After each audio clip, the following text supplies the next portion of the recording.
Hello mga kalonger, magandang umaga po mga kalonger. So Sunday na naman po, abangan na naman ng mga warrior natin ngayon.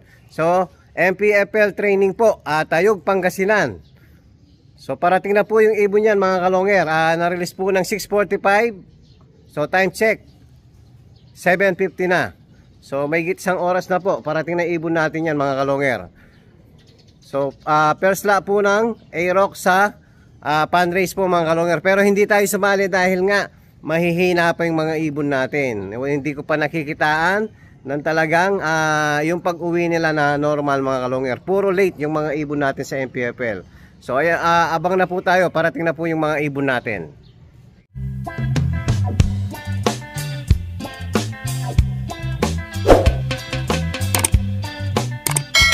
Papakita natin yung mga hindi natin sinakay.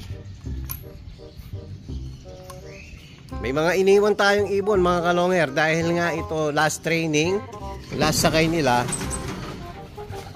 Ayan yung ito. So kahapon lang bumalik to. At saka itong blue bar. So hindi natin sinakay ngayon sa pangsyam na training. O dahil nga kinabukasan doon na umuwi mga ibon natin. So ito pa yung iba. So hindi ko na rin sasakay ito dahil nga hindi kaya yung training mga kalonger kahit anong gawin natin. Ito 2 beses kasi nagkasakit to. At saka ito mga kalonger, hindi ko na rin sasakay. So tatanggalin muna natin yung mga tubig. Ayun nga mga kalonger, natanggal na natin yung tubig na kahapon pa yon, baka nahihiyan na ng daga. So abang-abang na po tayo mga kalonger, pero wala pa, 0 clocking pa mga kalonger. Pero aabang na tayo, sigurado parating na yung mga ibon natin yan mga kalonger. So samahan nyo akong mag-abang mga kalonger. Hello mga kalonger, meron na pala tayo, hindi ko napansin. So time check 8:05. Yan, sino kaya itong mabilis na to? So lapitan natin mga kalonger. So hindi na pwede sa akin yung dadapo bigla rito sa may swimming pool. So hindi na pwede, malapit na kasi yung karera mga kalonger. Kailangan madisiplinahan na yung natin, yung mga warrior natin. So kahit mainit mga kalonger, tayo, sasabak tayo sa init habang wala pa si Kiyo. Anak ni MacArthur, ito mga kalonger, Japan. Sa susunod, ito pwede natin isali sa pagka may pan race pa uli. So hintayin na natin si Kiyo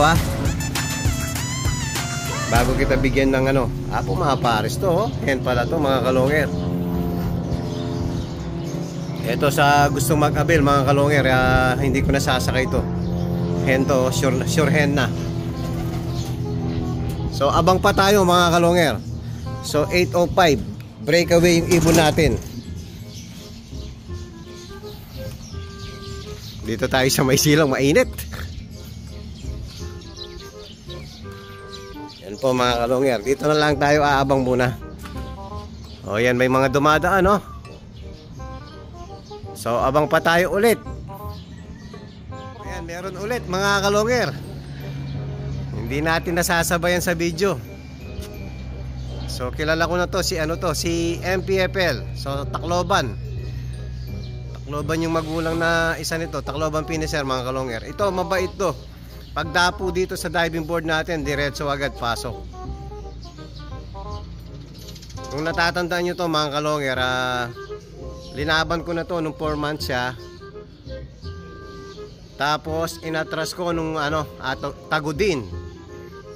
So ngayon tayog lang sila mga kalonger. Dahil nga medyo bata pa siya noon, nakatop na. So inatras na natin. So ngayon pa lang talaga yung laban ni Tacloban. Ayun, pumasok na mga kalonger, walang kahirap-hirap yan, pumasok na. Kahit hindi mo papasukin. So abang ulit mga kalonger. Ayan, meron tayong pa-dive. Black check. Palagay ko si mga kalonger, si Banlun. Yan yung mga on time na dumarating. Dive, pasok. Ito mga mababait pa to eh. Ito yung sa ano, sa unahan na cage. So bago tayo na aksidente mga kalonger, bago tayo nag-slide. So ito na yung ano, mga nadisiplinahan ko na. So ang matitigas ang ulo yung sa gitnang kulungan mga kalonger. Pero itong mga itong dumarating, yung tatlong dito sa unahan ng kulungan, ayan, mababait yan. Tingnan nyo naman mga kalonger, pagtapo ng diving board natin, diretso agad ang pasok. So hindi na kailangan papasukin pa. So wala pa yung ano natin, yung sa gitnang cage.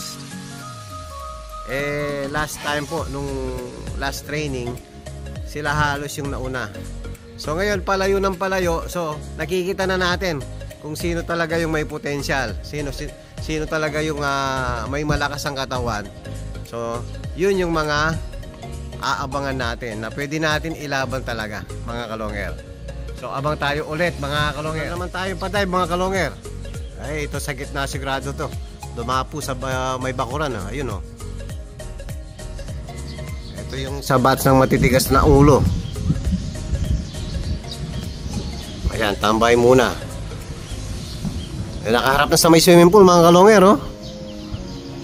Ito yung nakasanayan ng mga matitigas ang ulo na to. O, tingnan nyo. Swimming pool agad.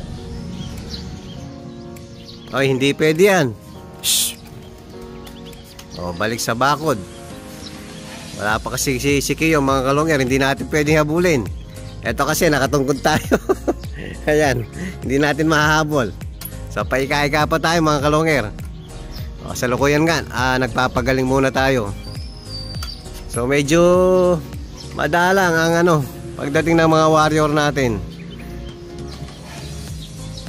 Ayan, ang daming dumadaan no. Wala tayo. O, tingnan mo, balik sa swimming pool. Shhh. Hindi pwede sa akin yan. Malapit na yung laban. Pasok agad. Nakakatakot pumunta dun mga kalonger. Baka mahulog tayo. Medyo masikip ang daan dito sa may ano, pahaba doon, papunta ron. So abangan na lang natin na dumapo sa diving board. Hanggang doon na lang muna tayo dito. Dito lang tayo pwedeng maglakad-lakad mga kalonger hanggang sa kubo. O doon sa likod na naman. Bugawin ko muna mga kalonger. Ayan, meron tayong pa-dive mga kalonger.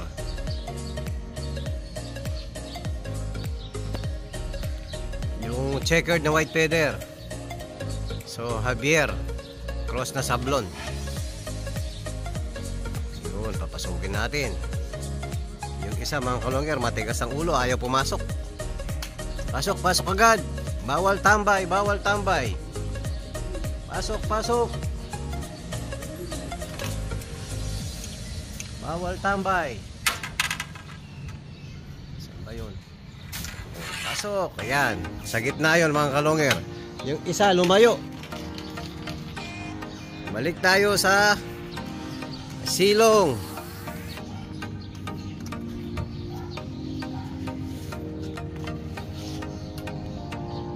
Sobrang init naman ngayon mga kalonger. So maganda po yung panahon.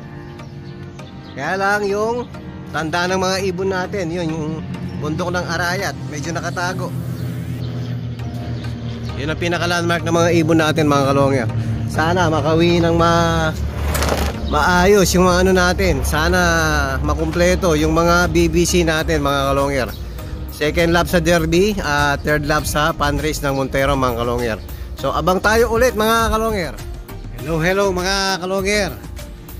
Ito po yung mga MPFL natin na kumpleto rin. Kaya lang yung iba mga kalonger cut off na po sa oras. Buti training pa lang mga kalonger. Ayan, nakumpleto po yung MPFL natin. So yung pinaka late natin dito na pumasok. Ito. Ayan, laspag po itsura mga kalonger. Tingnan nyo naman. Laspag na laspag.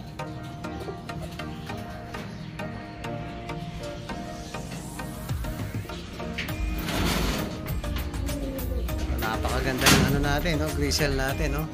Saka itong ano natin, Beckert. So tatlong training na lang, derby na mga kalonger. So hindi pa rin pasok sa natin, yung mga MPFL natin, yung mahihinang nilalang natin. Hindi pa rin pasok para sa akin yung oras nila. So mas madami pa yung late kaysa pumasok sa oras mga kalonger. O dapat ito bago mag-derby, sana lumakas. So gagawin natin yung best natin mga kalonger. Pag hindi pa talaga hindi pa talaga pumasok sa oras, medyo delikado sa derby yung mga ibon natin. Laging late, sobrang late po. Yung huling dumating, late na siya ng 3 oras. So masyado na pong late. So yung iba natin late ng 2 oras, yung iba po 1 oras. So masyado nang late yung mga natin. So hindi na po pasok. Magpakatibay kayo mamagicin ko kayo. Pag hindi pa kayo talaga tumibay, wala na akong alam. Itong grisel natin, anak rin ni Batanis to mga kalonger.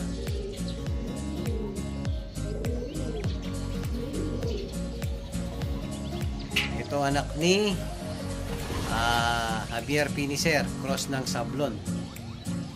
Ito anak ni Opal, mukhang hen mga kalonger, ganda Tapos yung mga ibang kasama nila nandito po sa kabila. So pag pabawas ng pabawas, yun nga, pwede na natin ipagsama itong gitna at saka yung sa unang kulungan mga kalonger. Ito para maturuan na natin to. Talagang masyado nang late itong mga to. Yan napakadami mga kalonger. Ganda ng kulay Yung iba rito mga kalonger, hindi ko natanda dahil si Kiyo na yung nag-akyat. Nung nasa ospital tayo mga kalonger, si Kiyo na yung nag-akyat sa mga ibang rito. Mga ibang inakay. So hindi ko na po halos kakilala. So tatanong natin kay Kiyo tsaka yung record para makabisado natin uli yung mga natin. Yung mga tuturuan natin bago. Pero yung mga 4 months dito, ako pa yung nag-akyat mga kalonger. So yan po yung update natin sa mga MPFL na nakatraining sa Tayog, Pangasinan mga kalonger. At kung bago pa lang kayo sa akin channel, huwag kalimutan mag-subscribe, like and share at pag-pindot na rin po yung notification bell, pati na rin po yung all para updated kayo sa mga bagong video natin. So yun lang po mga kalonger. Maraming salamat po. Keep safe and God bless.